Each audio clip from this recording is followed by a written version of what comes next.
So I wanted to create a small video here on how to restore old antique doorknobs. As you can see, these are doorknobs from the 1920s.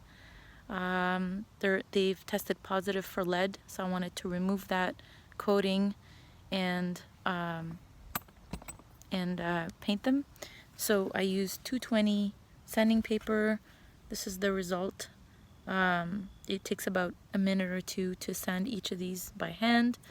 After which I've used Rust-Oleum antique gold spray paint.